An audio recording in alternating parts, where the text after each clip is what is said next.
¿Por qué hacer una revista de papel que no está en la web en 2026?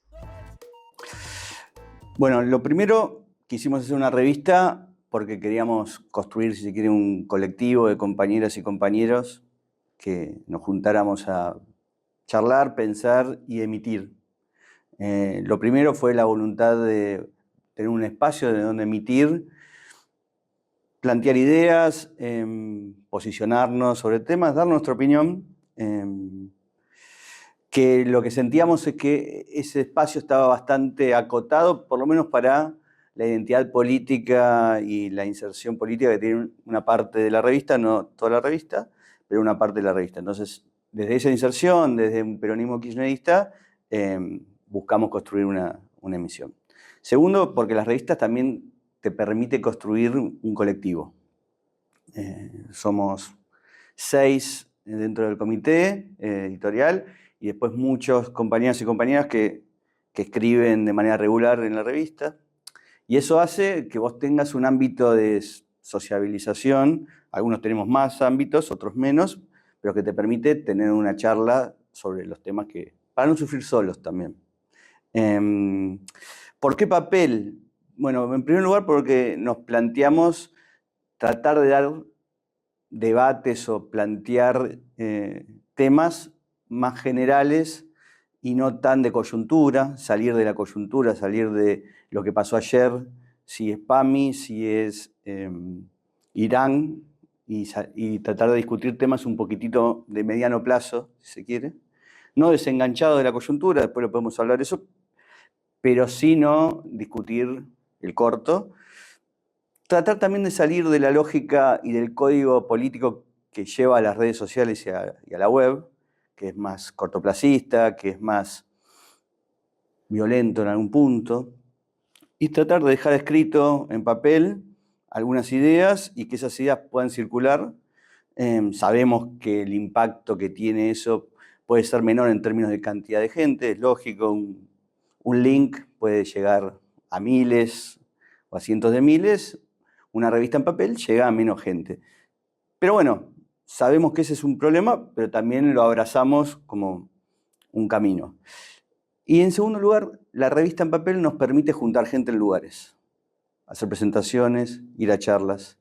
No importa si somos 10, 20, 50, nosotros partimos de que esa materialidad, de ese vincularse cara a cara para juntarse a charlar un poco sobre política y sobre lo que nos pasa, es enriquecedor, la pasamos bien. Creo que la pasamos bien los que somos parte de la revista y la pasa bien la gente que viene a las presentaciones.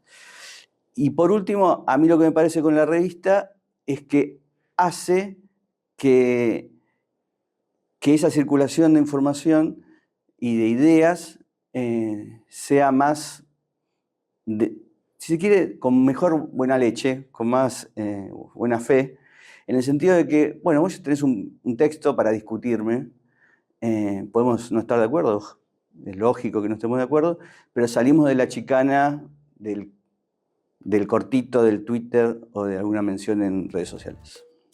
La revista propone temas estructurales, las élites, el trabajo, la democracia. ¿Cómo definen esa agenda? Bueno, nosotros originalmente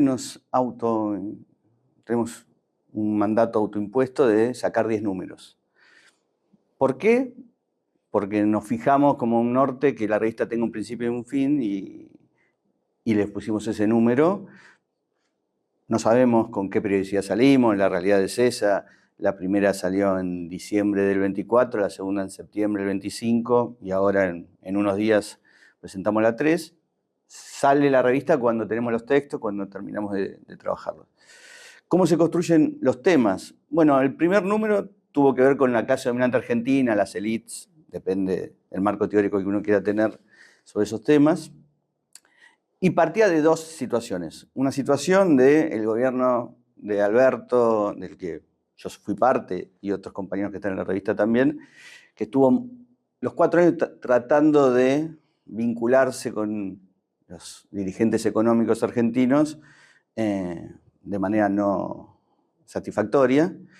Y por otro lado, lo que veíamos de una clase dominante expresada en la cumbre de Yao Yao, las reuniones de la UIA, etcétera, etcétera, que abrazaba a una expresión no solo de ultraderecha, sino que también claramente, bueno, lo que expresa Milei, que es un personaje bastante marginal, si se quiere, antes de ser presidente, y que hoy, siendo presidente, la realidad es que muchos de esos sectores abrazan las ideas, abrazan el rumbo que tiene económicamente, aunque les dé vergüenza, ¿no? Tenemos un presidente que muchas veces en las discusiones públicas, aquellos que lo defienden dice, bueno, por lo menos es genuino, pero eso genuino no lo hace menos impresentable en muchos sectores.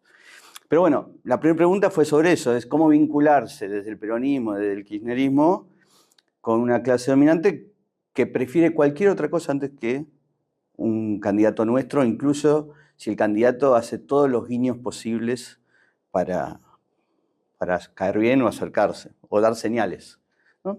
Entonces, la primera buscó intentar dar respuestas sobre eso. De ahí salimos en el segundo número con tema trabajo, básicamente como contracara de la lógica capital-trabajo.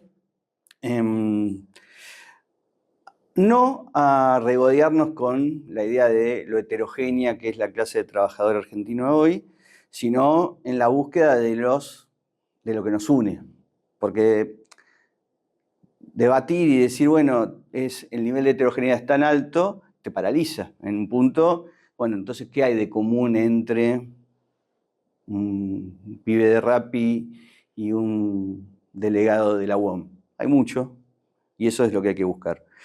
Y sobre todo porque nosotros planteábamos la idea de que es la clase trabajadora argentina y sus organizaciones parte central en lo que motorizó las mejores expresiones de gobiernos peronistas en el siglo XX y en el siglo XXI en Argentina. ¿Qué quiero decir con eso? Y bueno, que sin los sindicatos, jóvenes sindicatos de la década del 40, década del 50 en Argentina, sin la movilización popular entre trabajadores, movimientos sociales o piqueteros en su momento y organizaciones de derechos humanos en los 2000, no hubiese habido gobiernos transformadores como fueron los de Perón en su momento y de Néstor y Cristina después. Entonces, en el segundo número se hace una pregunta sobre el estado de situación de esa clase trabajadora y sobre todo sobre el dinamismo o la falta de dinamismo de sus organizaciones sindicales. En ese punto, nosotros partimos de la idea de que los sindicatos argentinos son en gran parte responsables del lindo país que tenemos, el país fraterno y democrático y que tiende a cierta idea de igualdad. En gran medida, la genealogía viene de esos sindicatos. Ahora, dicho eso, sí lo que vemos es que una CGT con un desafío muy importante, que es hoy en un mercado de trabajo donde vos tenés casi 50-50 entre trabajo registrado y no registrado, muchas veces la CGT aparece solamente representando a los registrados y dejando huérfano la representación de los que están en negro, de los monotributistas. Y ahí lo que sí nosotros vemos es un desafío. No nos paramos desde un pedestal a decir qué tiene que hacer o qué tiene que dejar de hacer un dirigente sindical, pero sí en la senda, si se quiere, de Ubaldini, buscar que haya dirigentes que representen más allá de a sus afiliados, ¿no? Que logren conectar con una gran mayoría, una parte muy importante de la población argentina, que no tiene posibilidad de afiliarse, ¿no? Porque lamentablemente, en la lógica que tenemos hoy de organización sindical, si vos no estás en blanco, tenés poquísimas chances de estar en un sindicato. Y eso es un problema, porque finalmente, si vos no te podés organizar si en la punta más débil del mercado de trabajo, ¿cómo te defendés, no? Y de ahí, en esa lógica, salió el tercer número, que tenía que ver más con irrupciones, con la democracia, con el papel que tiene el pueblo movilizado en la democratización en Argentina, También en la búsqueda de un sujeto, si se quiere, ¿no? En la búsqueda de cuál sería el sujeto del posmileísmo. Como se ve, son números que se van encadenando. El cuarto lo tenemos proyectado, pero el cuarto tiene que ver con el territorio nacional, con una idea que atraviesa el tercero y que seguramente atraviesa el cuarto, que es que lo que nosotros tenemos es una crisis soberana, una crisis de la capacidad de los argentinos y las argentinas de gobernar el territorio de nuestro país, de gobernarnos a nosotros mismos. Y en ese sentido es que se van hilvanando los números. Seguramente atravesemos otros temas, no los quiero adelantar porque puede ser que surja otro. En gran medida esos temas que son generales tienen un anclaje coyuntural, ¿no? O sea, si se quiere, el primer número sobre el clase dominante, el anclaje es esos aplausos en Yao Yao a Milei cuando Milei les dijo que por ser evasores eran héroes de la patria. Y bueno, eso es, si se quiere, a donde conectamos.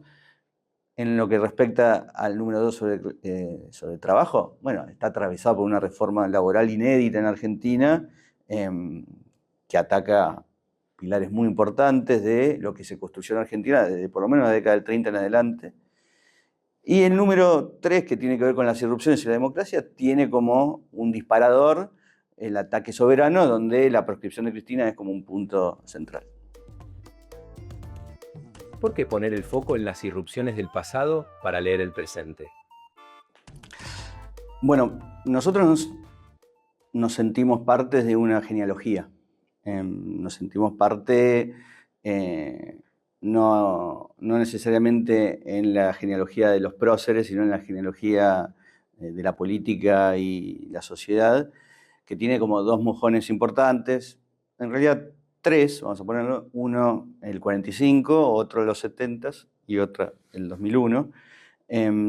Esos tres mojones son parte constitutiva de lo que nosotros podemos llamar kirchnerismo o peronismo, etc. ¿Por qué? Bueno, porque el mojón del 17 de octubre cambia sustancialmente la movilización de los trabajadores ese día, cambia sustancialmente la dinámica que el propio Perón pensó para un gobierno propio. ¿Qué quiero decir con eso? Y bueno, que Perón condujo fuerzas sociales ya liberadas, ya corriendo. Sindicatos nuevos, jóvenes sindicalistas, la mayoría de los sindicalistas de la década del 30 y del 40 tenían alrededor de 30 o 40 años, con una agenda a la ofensiva, una agenda de transformar la victoria política en una victoria social y por ende cambiar la dinámica al interior de los lugares de trabajo, cosa que sucedió en esa década. Y Perón condujo eso, pero canalizó una irrupción, ¿no? Bien, los 70 fueron también otra irrupción, que terminaron de manera trágica, pero que también expresó un momento de la política, y no solo Argentina, y ahí me parece un punto interesante, es la Argentina no está sola en el mundo, no somos una isla de excepcionalidad en donde lo que pasa acá no pasa en otros lugares, lo que pasó a la salida de la Segunda Guerra en Argentina pasó en otros lugares, no tuvo el devenir, porque también no nos parecemos en todo, pero no tuvo el devenir que tuvo en Brasil o estuvo en Venezuela o estuvo en otros lugares, pero sí se pareció. Lo mismo en los 70 argentinos no son una isla. Es imposible pensarlo sin la Revolución Cubana o sin el Mayo francés. Y nuestro 2001, que es la crisis del neoliberalismo del consenso de Washington, también sucedieron cosas en la misma sintonía que llevaron a los gobiernos de Chávez, Lula, el de Evo, con distintos momentos, pero en esa misma década. Entonces, nosotros esas irrupciones lo que vamos a buscar es lo que tiene de vigente y lo que tiene lo que hay que buscar de nuevo en eso. También en conectar, para mí algo muy importante es reconectar, si se quiere, una parte del kirchnerismo con el 2001, en el sentido de que el mandato popular del 2001 era hijo de una crisis de desempleo que atravesaba toda la sociedad, una crisis de falta de ingresos y sobre todo de falta de horizontes de qué vas a trabajar y cómo vas a trabajar. Y en un punto todos los gobiernos de Néstor y Cristina buscaban reconstituir una lógica del trabajo como centro identitario. Entonces, esas identidades y esas irrupciones que vamos a buscar en el pasado tienen que ver para construir una línea genealógica que nos lleve a un programa futuro. Y ahí sí me parece que necesario citar a Cook, que en su momento nosotros lo pusimos sobre todo, creo que en el número 1 de la revista, que habla de que el pasado no es programa, pero es raíz. ¿Qué significa eso para nosotros? Es, claramente nosotros con las mismas herramientas que usaste en la década del 40 del siglo anterior, hace 80 años, o que usaste a comienzos de este siglo, tal vez esas herramientas ya no sirvan. Eso no significa que vos tengas que obviar toda tu historia, sino que tal vez ir a buscar ahí la raíz de un programa nuevo. Conectar con lo que te hace lo que vos sos. Porque la idea de comenzar todo de nuevo, lo que hace es descafeinar a un peronismo que está lleno de adjetivos. Peronismo kirchnerista, peronismo del conurbano, peronismo feminista. Bueno, todos esos adjetivos que necesita el peronismo no hay que tirarlos por la borda, sino que juntarlos y armar algo, seguramente algo nuevo, post-mileísta, en un momento del mundo donde tampoco hay una claridad en todo Occidente para dónde ir. No es que hay una imagen que un amigo siempre me dijo que es interesante, que es la idea de la antena, ¿no? O sea, Menem en la fines de los 80, principios de los 90, agarró una antena y vio qué había en el mundo, y lo que había era consenso de Washington. Bueno, y salió por ahí. Y Néstor en el 2003 agarró una antena y era Lula y era Chávez. Y hoy si agarras la antena tal vez no tengas mucho, no haya nada transmitiendo. No es que tenés, tal vez el proceso mexicano pueda ser el proceso más exitoso en estos momentos, pero en el resto de Occidente es todo desorientación, ¿no?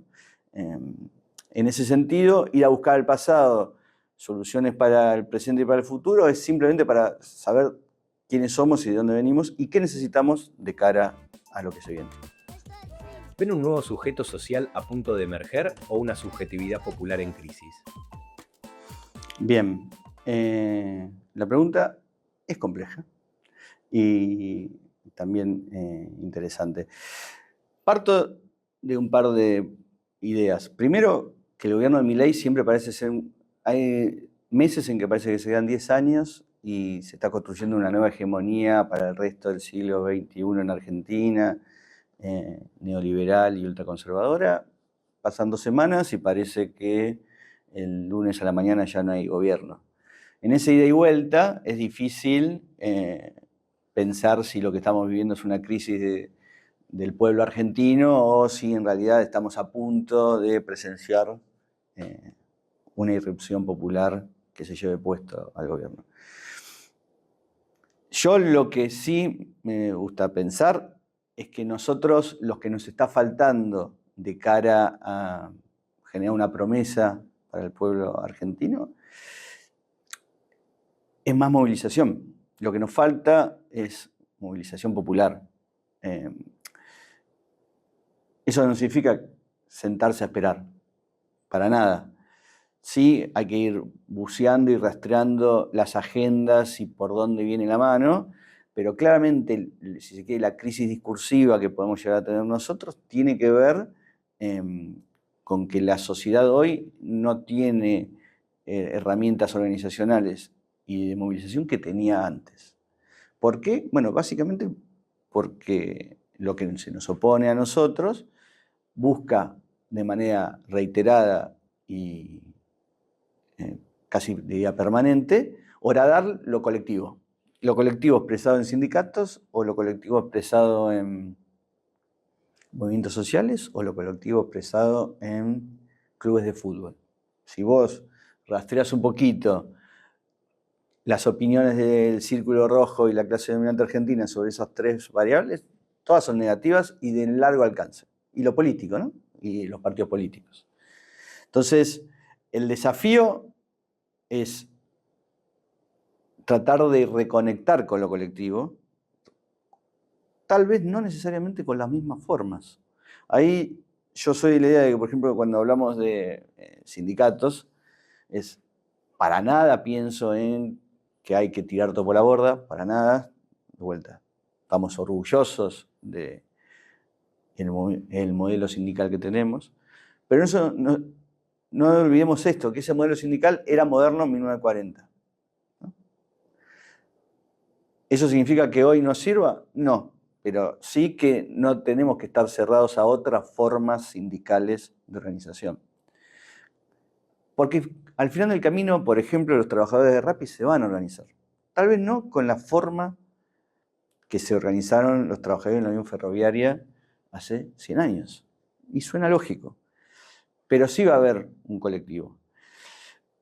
¿Qué pasa también? Me parece, ahí me agarra el vicio de historiador, creo que no hay que perder de vista la idea del tiempo. Que es que las sociedades tienen que atravesar los procesos. A veces esos procesos son más rápidos, a veces menos rápidos, a veces el tiempo se acelera, a veces se detiene.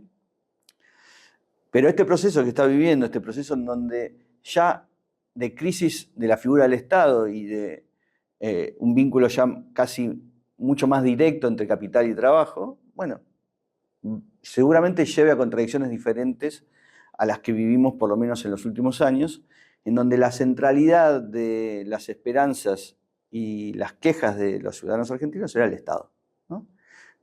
Nosotros atravesamos una clara crisis del Estado contra lo liberal, ¿no? La idea de que hay un Estado que te controla, un Estado que no te cuida, un Estado que te cobra y no te da servicios. Esa centralidad del Estado, si el Estado se corre, la dinámica social debería llevar a otras contradicciones. Nosotros, volviendo a lo del sujeto, sin duda el desafío que tenemos es entender que tenemos, para lo que plantea la revista y lo que plantean los números hasta ahora, y que tenemos dos grandes crisis, si se quiere. Una crisis del Estado Nacional y una crisis de la idea de nación. La crisis del Estado Nacional no es nueva. El Estado Nacional también estaba en crisis en 2001, y te diría que la reconstrucción del Estado Nacional y la reconstrucción también del peronismo es hijo de ese 2001, ¿no?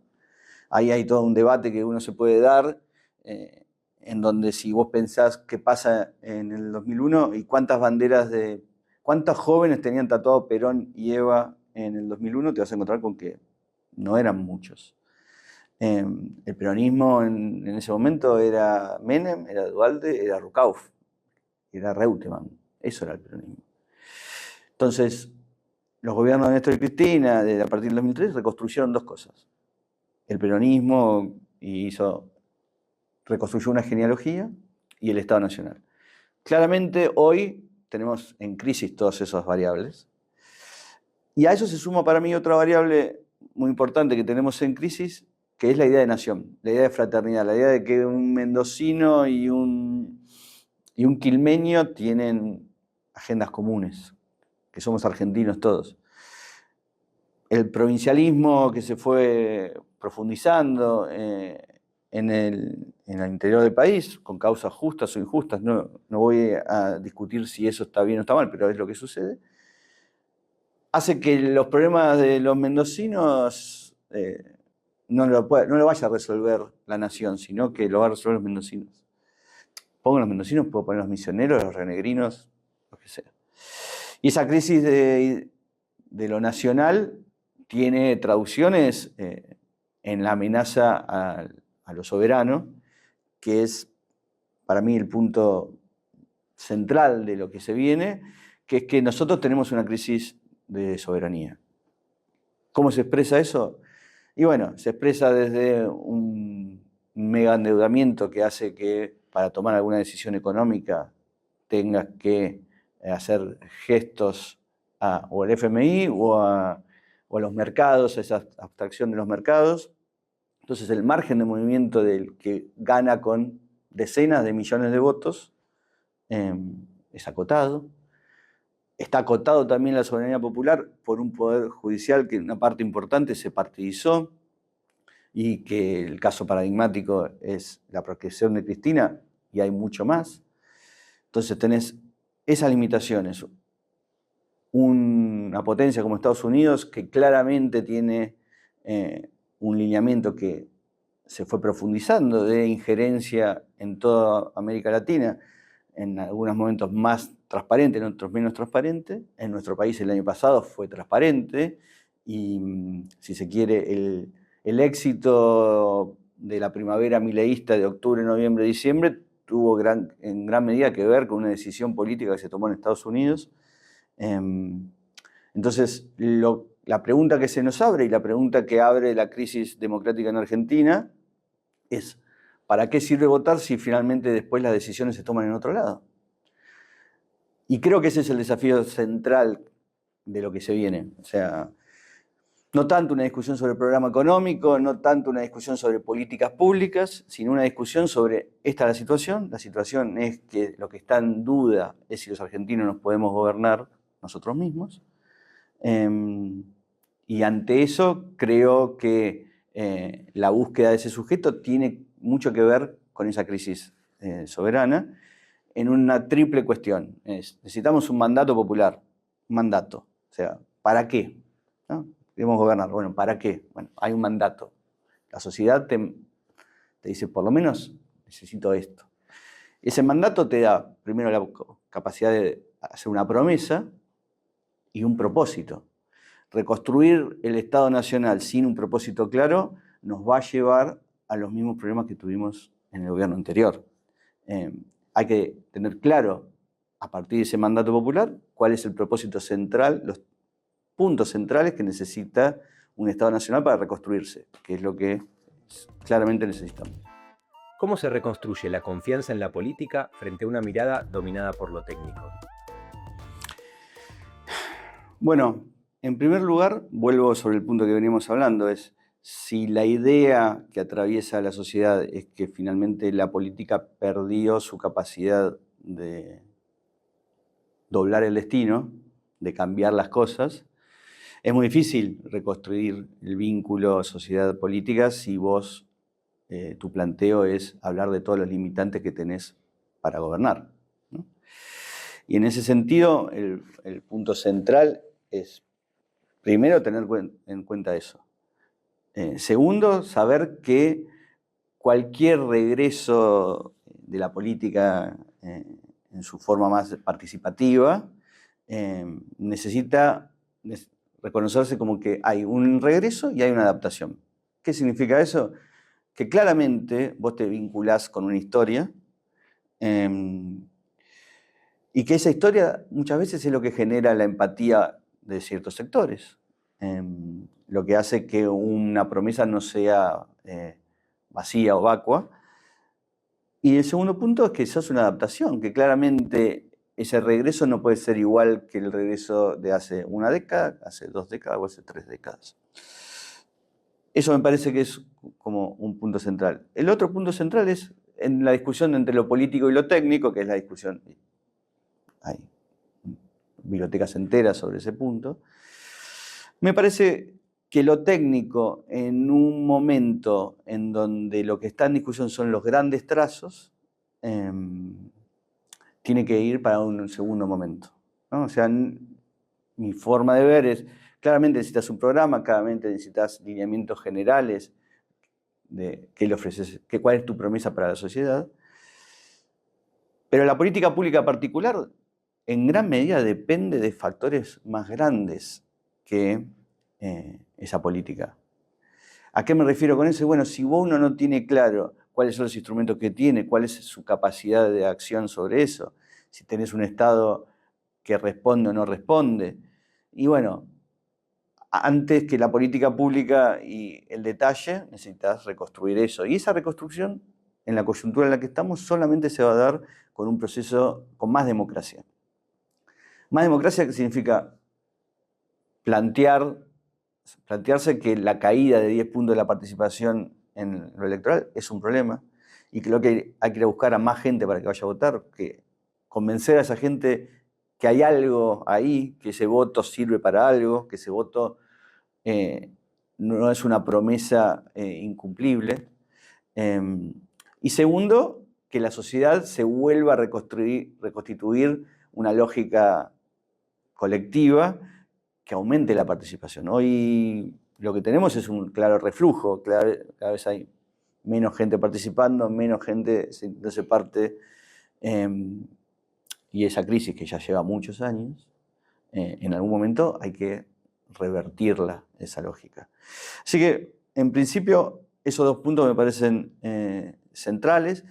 Un tercer punto, que también me parece muy importante, es intentar salir de la lógica en donde vos lo que planteás es que necesitamos imaginación política, o que necesitamos, sobre todo eso, ¿no? La idea de, no, esto se resuelve con imaginación política. No solo se resuelve con eso. No es una cuestión de un alquimista que tenés que encontrar las dos cuestiones para encontrar la idea que movilice, sino que hay que conectarse más, estar más cerca de una sociedad que claramente hoy está cansada. Lleva una década de pérdida de ingresos y sobre todo una cuestión que para mí es central, que es que en el horizonte lo que se ve es un capitalismo global que parece construido como un destino, y en ese destino no hay lugar para el trabajo, no hay lugar para el trabajo argentino. Eso me parece uno de los puntos más difíciles de solucionar para el mileísmo y uno de los puntos más difíciles de solucionar para lo que se nos viene a nosotros, que es el destino de este capitalismo de Trump, este capitalismo chino de Trump y de una Europa en crisis. Lo que te propone es que si vos tenés 18 o 20 años no sabés para qué estudiás, si estudiás, y de qué vas a trabajar. La oferta, la idea de no, los pibes con Rappi les alcanza, te alcanza 1 año, 2 años, es pensar que no hay una historia de una familia, una historia de una persona, que tal vez a los 22 les sirva Rappi, pero a los 30, si querés formar una familia, no te sirve eso. Y si no hay horizonte laboral, no hay esperanza, básicamente. Entonces, sí me parece eso. Y el cuarto punto es que, saltando la idea de que tenemos que ser una alternativa, obviamente tenemos que ser una alternativa, saltando la idea de que necesitamos construir otra opción y romper cierta lógica de un destino manifiesto del capitalismo vernáculo, hay que después ponerle nombre a los problemas, ¿no? O sea, no sé, a simple vista decir, bueno, tenemos un problema con el AMBA, bueno, ese es un problema. Tenemos un problema con el vínculo provincias-nación, en donde las provincias se fueron volviendo cada vez más fuertes y la nación cada vez más débil, entonces la posibilidad de negociar a nivel global como un solo país se vuelve cada vez más complejo. Está lleno de acuerdos entre megacorporaciones extractivistas y provincias que claramente van en una situación de debilidad esa negociación. Tenemos un poder judicial que no da respuesta ni a un ciudadano, a ninguno de los ciudadanos, y etcétera, etcétera. Obviamente, otro punto que claramente es un punto que se discutió hace una semana con la ley de glaciares, pero que es un punto central, es cómo administramos la situación de que los recursos naturales sean de las provincias cuando el problema ambiental es global, no es provincial. Entonces, todos esos puntos me parece que es una manera de reconectar. O sea, salir del enunciado de hay que pensar, o salir del enunciado hay que construir y hacerlo.